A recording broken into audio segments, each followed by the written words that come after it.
here we are again. Hopefully we won't have to do this too many more times. But I'm here, of course, today to support the certification to remove the 4 dams on the Klamath River. Again, dam removal is the most necessary and first step to restoration for our river that we, the Yurok people and the Kaduk people, depend on so deeply for our lifeways and our future. And I'd like you to consider, we talk a lot about the environmental impacts. Well, our people are part of that environment. We are a species that depend on this river, and so I'd like you to consider our mental health and well-being that will be affected and renewed once our river is renewed and restored.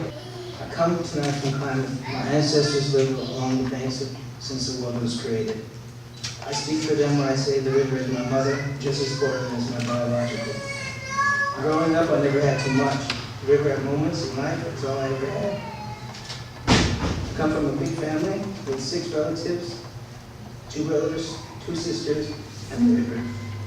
I may not be the most educated on the science of the river, but I do know that the river is very sick. I hear stories of the quality, the depth, quantity, purity. My traditions are carried word of mouth. And when the river dies, so does my traditions and my religion and my spirit. I know that the knowledge is deep as my roots to this land. I may not be the best public speaker, but I feel like this is very important. I personally know that the river is important to everybody, not just indigenous. Water is life, life is energy, and currency is what you make it. And at the end of the day, being indigenous is a mindset. Thank you. I now understand the words of Chief Seattle Chief Seattle, Washington, and Robert Spot of Recwa. Creator may have brought your ancestors across this ocean so we could teach you, but the original American settlers did not have the patience for our knowledge. The original American discoverers only had one thing on their mind, and they were willing to do anything to get it, including abandoning the base of their own religion, twisting the words of peace from their prophets, using the Bible as a weapon of genocide and disposition. May you be the leaders of your generations, to listen to the scientists of modern man who study the earth as my people once did years ago. 80% of original indigenous California has been exterminated. They are still with us. They will always be my people. As an American, I feel the pain of your ancestors.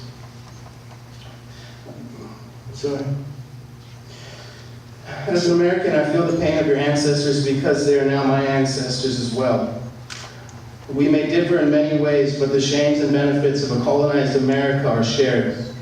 Fortunately, my surviving ancestors had the patience to not only learn the American way of life, but build up the foundation indigenous societies stand on today.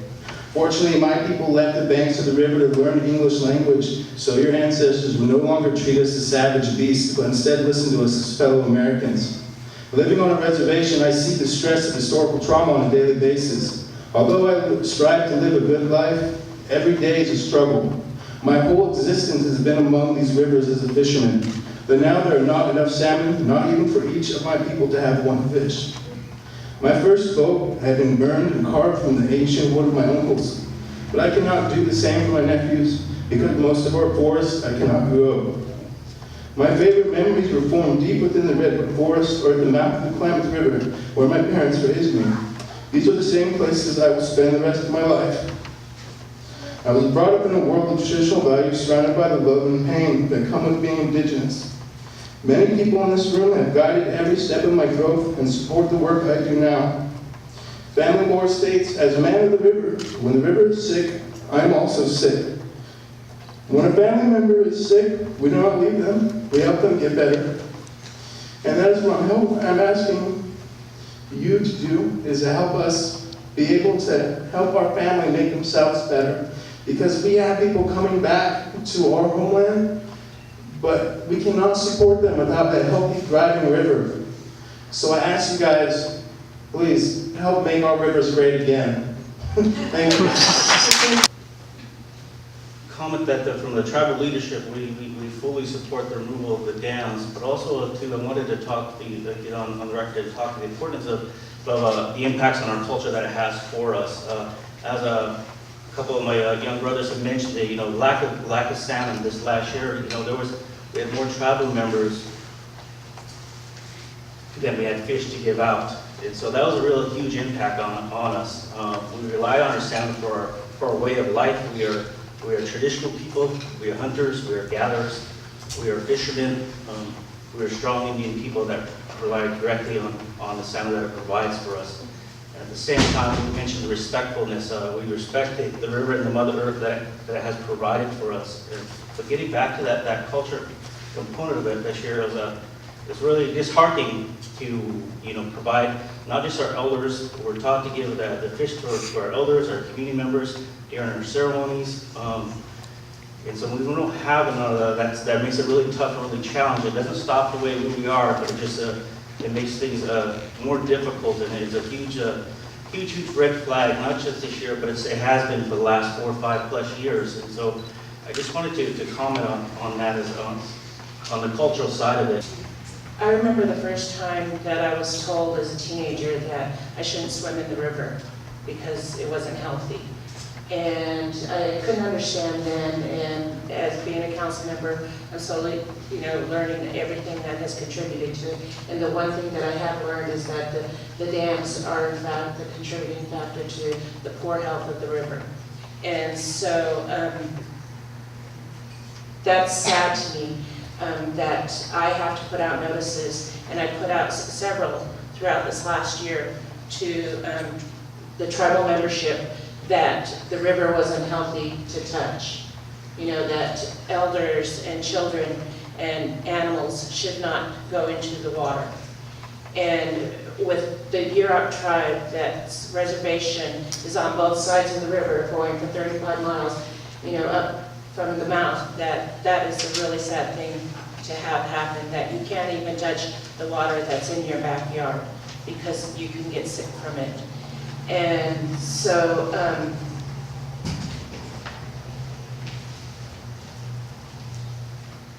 it's just that, if we're going to be, if you're going to focus, you really need to focus on the water quality and how it affects all species, not just the salmon, but the people that live on the river, the species that live on the river, and how just a simple contact with water that should be clean and pure, you can't have. Thank you. And another thing, years ago, we were just young guys swimming up the Klamath River. The folks had a place up the river. And some boat pulled up, and a bunch of guys got out there and cameras and cool. And they asked us, what do you think of all the bark coming down the river? Is it killing salmon? And I spoke up, yeah, you see dead salmon every once in a while, but you always see them in the summertime. And right in front of where we were swimming, there used to be a great big edge here, and it was plentiful of bark. And they said, where's that coming from? I said the rafts coming down the river, hitting the bottom and knocking the bark off. Oh, so she didn't know why she was even there, just like some people talking. And the biggest thing I seen when hurt the Klamath River is a salmon kill. I cried on that. I went up 4 times with different people showing them. And I said, I can't go back no more. It was just a killing zone. The way I felt about it, and I knew what had happened. I knew as soon as I heard he was dying up there what was happening. I said, when they took the Trinity and put a dam on it, something's going to happen. The water, so much of it came out of the Klamath, out of Trinity, that just started, the whole river started falling apart. And we don't get them dams out, the Klamath River is going to die. You can just see it. It's happening right now. And in wintertime, it's happening. Okay, thank you. Thank you. I'm a professor of Native American Studies at Humboldt State, just started. And I am here today specifically because I wanted to speak a little bit about the work that I do when talking about the work that you all do with the environment and water quality as not just being about the science, but about the way that it affects our people and our communities as a whole. And the way that when you look at studies coming out saying that the people who are most affected by the water issues that are happening when it comes to the Klamath dams are Native people, and that our Native people have very high rates of suicide and very high rates of violence. And some of that comes out of the things that are happening in our environment and the things that we have to contend with as people on a regular basis. So in 2002, there was a massive fish kill on the Klamath River, and I went to speak to my grandfather and talk to him about what that was like to see thousands upon thousands of dead fish. And he said to me, what does this mean for our future and for our people? What does this mean for who we are as a people today? And he was looking at it as, what does it mean that this can be allowed to happen in our society? That we can be allowed to be faced with the dead carcasses of fish and the sort of sadness that comes with that. And what will we carry with us now that we've had to live through that? And so what I have started to do as a researcher is to look at the way that the environment impacts who we are as a people. And that's something that I want you to consider. The taking down of the dams is not just about the fact that the science supports it, and it's not just about the fact that it is actually more economically beneficial for everyone in the state if we do it. It's that it is actually going to help us on a social level to be healthier individuals in our society.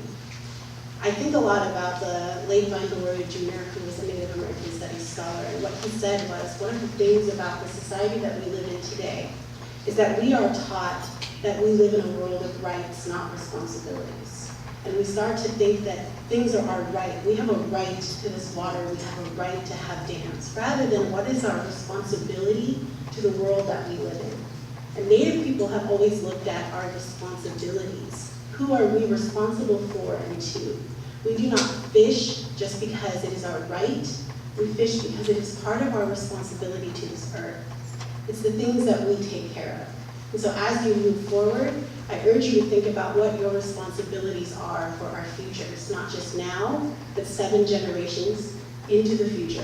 Think about the fact that there is no other alternative but dam removal for our children and our children's children and our great-great-grandchildren. It's the only way that we're going to be able to start to heal from all of the things that we see that are affecting us today.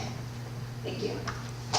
I want to let you know that the Karuk tribe absolutely supports the issuance of a 401 water quality permit for the decommissioning of the lower 4 Klamath dams, unequivocally. We think that you need to incorporate the bulk of the scientific analysis that went into the 2012 EIR, EIS. This work's already been done. There's 3,000 pages of peer-reviewed technical analysis that can be drawn on. The result of that analysis was a recommendation to remove these dams. We want you to do this in a timely manner. We want to remove these dams by 2020, so we hope that your permitting process will be consistent with that timeline. We think that new information that should be included has to do with what we have learned in recent years about the fish diseases you've been hearing about, and the Karuk tribe will be providing you guys, in coordination with Karuk, Yurok, and NEPA tribes, a technical report on these fish diseases. And I just want to say I appreciate you guys making the drive out here, and I really appreciate, it seems like a little bit of a family reunion when we have these meetings now. And I really appreciate the people in this community. It makes me proud to live here that we can have these very similar meetings where you come out time and time again to make the exact same points about restoring our river, and folks keep coming out. You know, we all have kids out playing basketball right now. We got things going on at home, but people are in here to tell them about the Klamath River. And so it makes me really proud to live in this area and see all these familiar faces keep coming out and be committed to this effort. I really appreciate it, and thank you very much. My name is Amy Cordalis. I'm General Counsel for the Yurok tribe. My family is from Requa. We've been in Requa since the beginning of time, which for folks that don't know, that's right up the mouth of the Klamath River on the north side. The Yurok tribe has always resided on the Klamath River. Our current reservation straddles the lower 44 miles of the Klamath River, a mile on either side of the river. The river is the core of who we are as a people. Everything we do, from our economic livelihood to our culture to our religion to recreation, depends on a clean, healthy river. Ever since the dams have been in place since the 1950s, we have seen the gradual destruction of our fishery and our river. We have spent a considerable amount of our time and resources building a fisheries department that has studied the effects of dams on our fisheries. And all of our reports, all of our work, which has informed the 2012 EIS, indicates that the dams have incredibly negative water quality impacts.